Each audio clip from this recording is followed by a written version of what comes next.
बैठी है। सती माता को स्मरण होने लगा, जरूर मेरे साथ कुछ बुरा होने वाला। ये स्मरण घर की स्त्री को होता है।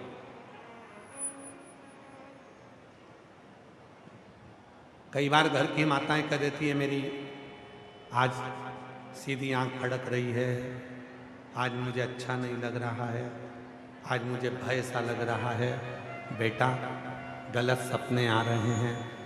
तो कई बार बच्चे कहते थे, क्या मम्मा सब सपने तेरे को ही आते हैं, सब आंख तेरी फड़कती है, हमारी तो कभी नहीं फड़कती। अब उसको कौन समझाए? शिव महापुराण की कथा में लिखा है, धर्म केवल एक के आगे लगा है और वो है घर की स्त्री।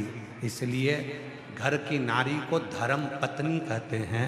इसलिए कुछ भी घर में गलत होने वाला होता है या कुछ अच्छा होने वाला होता है तो घर की स्त्री को पहले स्मरण में आना प्रारंभ हो जाता है, क्योंकि वो धर्म पत्नी है। चाहे घर की लड़की हो, घर की बहू हो, घर की बेटी हो, घर की सास हो, घर की नानी हो, घर की दादी हो, घर का कोई भी स्त्री है वो धर्म से है और धर्म के कारण बस उसके स्मरण में याद, उसकी चित्त वृत्ति में याद, उसकी सोच में याद।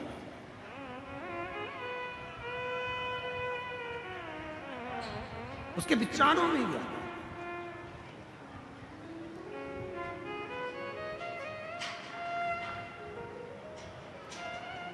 कितना सुंदर है। एक पुरुष शिव को जल चढ़ाता है, उस जल का फल पुरुष को खुद मिलता है और उसके परिवार वालों को मिलता है। खुद के परिवार वालों को मिलेगा और खुद को मिलेगा। और एक स्त्री शिव को जल चढ़ाती है तो मायके की भी 71 पीढ़ी ताड़ देती है और ससुराल की भी 71 पीढ़ी ताड़ देती है। अंतर है, दोनों में अंतर है, पुरुष में और स्त्री में, दोनों में अंतर। सती मैया को भान होने लगा, कुछ हो रहा है, कुछ हो रहा है।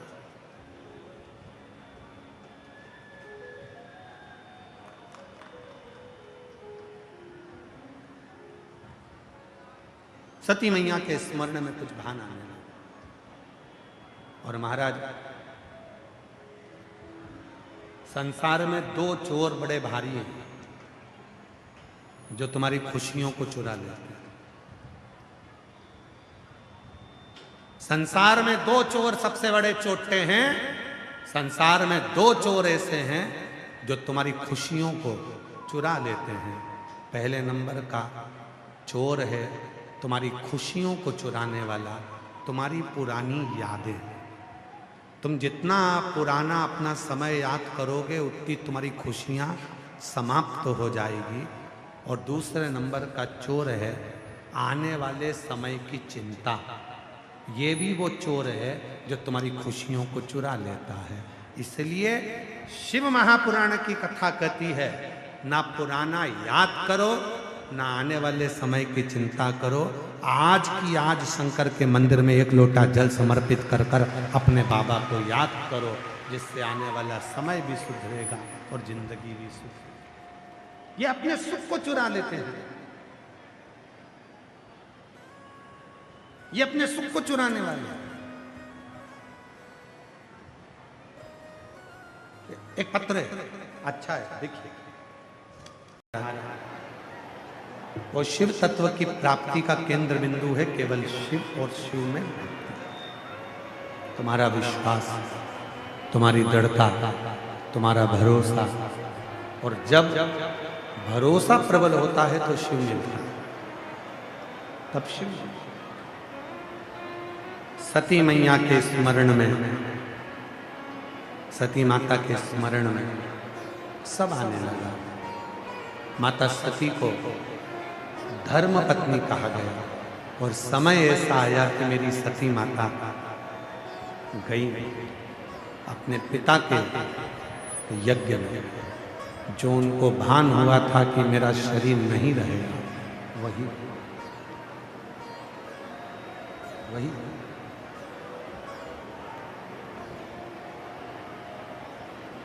शिव पुराण कहती है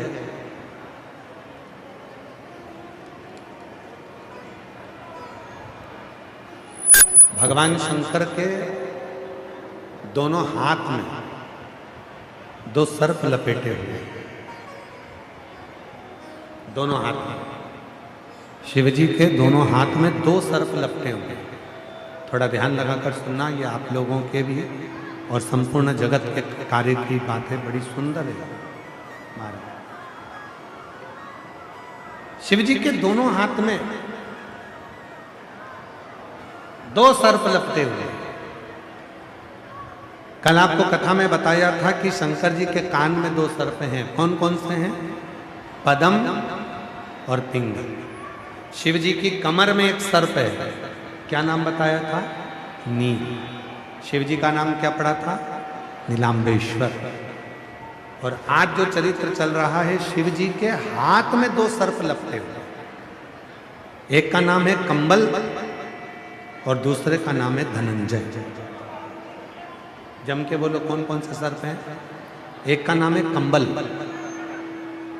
कंबल वो जो अपन लोग ओढ़ने को भी कंबल कह देते हैं, तो एक का नाम है कंबल और दूसरे का नाम है धनंजय। एक कंबल एक धनंजय, ये दो सर्पों का काम क्या है? शिव जी ने इनको अपने हाथ में ही क्यों लपेट कर रखा? किस लिए लपेट कर रखा?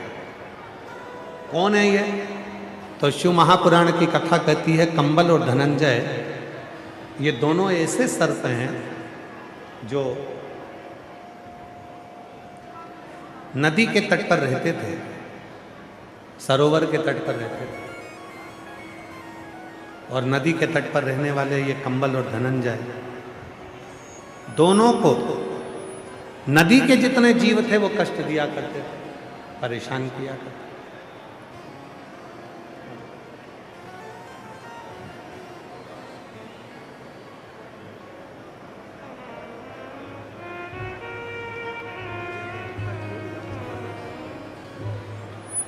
हमारे बीच में माननीय श्री विजेंद्र गुप्ता जी, अध्यक्ष दिल्ली विधानसभा, हमारे बीच में पधारे हैं। विधायक महोदय, एक बार कानों के सर्पों का नाम क्या था? पद्म, पिंगल। शिव जी के कमर पर जो सर्प है उसका नाम क्या है? नील। और शिव जी के हाथ में दो जो सर्प बंधे हुए हैं, एक का नाम है कंबल, दूसरे का नाम है धनंजय। सभी लोग बोले क्या क्या नाम है? कंबल, धनंजय। ये दो सर्प एक सरोवर के तट पर रहते थे, नदी के तट। बार बार गरुड़ आकर इनको परेशान करता था। एक ऋषिवर के कहने पर शिव की स्तुति करने लगे, शंकर भगवान की प्रार्थना करने लगे। और भगवान उघड़दानी ने ऐसी कृपा कर दी उन पर कि दोनों को शिव जी ने अपने पास में रखा। कंबल को भी रखा, धनंजय को भी रखा। महाराज, जिस महिला और पुरुष का, किसी व्यक्ति का जब पांव का घुटना डॉक्टर बोल दे कि इसको बदलना पड़ेगा, हड्डी बेकार हो गई है, हड्डी गल गई है, L1 L2 कमर का कोई गुरिया खसक गया है, कोई घुटने में कोई प्रॉब्लम खड़ी हो गई है, पाँव में कोई प्रॉब्लम खड़ी हो गई है और वो पाँव ठीक ही नहीं हो रहा, इंजेक्शन लगवा लिया, दवाई ले ली और डॉक्टर कह रहा है ऑपरेशन कराना ही पड़ेगा।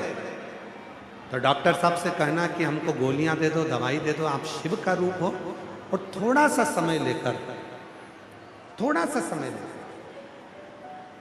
महाराज कुछ समय थोड़ा सा लेकर शिव जी की स्तुति थी।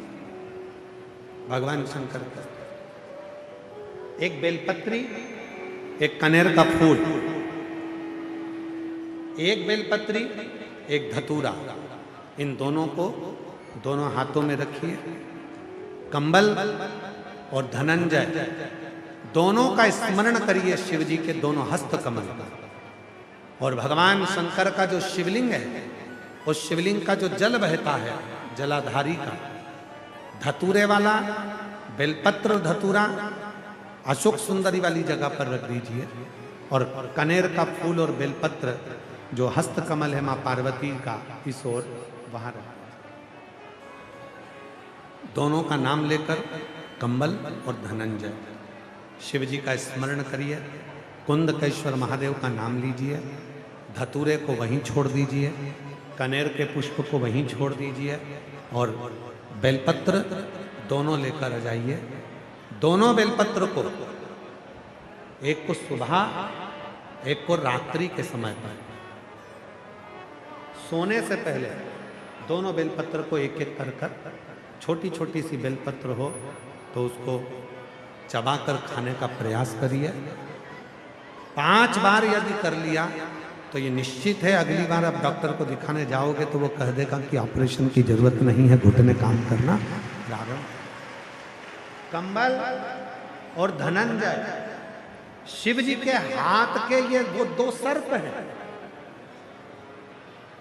भगवान देवादिदेव महादेव के हाथ के ये 2 वो सर्प हैं जो हमारे शरीर की अस्थियों को, हड्डियों को, हमारे शरीर की जितनी भी अस्थियां हैं उनको प्रखर कर देते हैं, उनको प्रबल कर देते हैं, उनको बलवित कर देते हैं।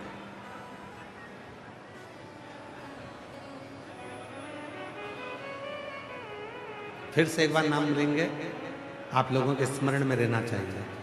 क्या नाम है दोनों का? पहले का कंबल, कंबल, और दूसरे का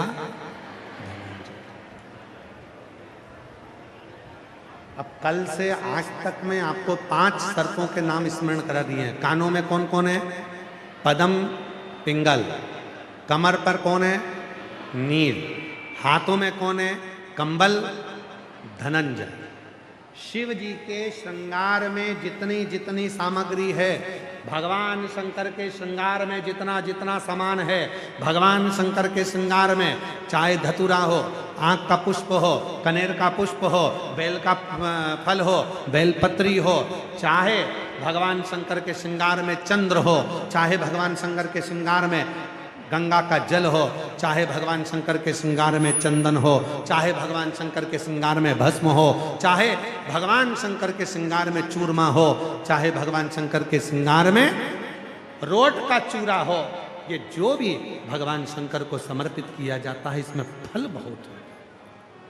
उनका श्रृंगार और श्रृंगार का फल हमको देता जाता है।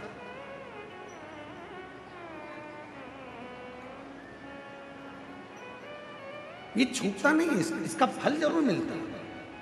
ये कई बच्चे लोग कहते हैं एक पत्र है, अच्छा है, एक पत्र में। और ये कुंदकेश्वर नाम एक ऐसा नाम है, अगर कोई दवाई, कोई औषधि नहीं लगती शरीर में, डॉक्टर की दवाई खाओ और कुंदकेश्वर महादेव का नाम लेकर खाओ तो दवाइयां शरीर में लगना प्रारंभ हो जाती। कुंदकेश्वर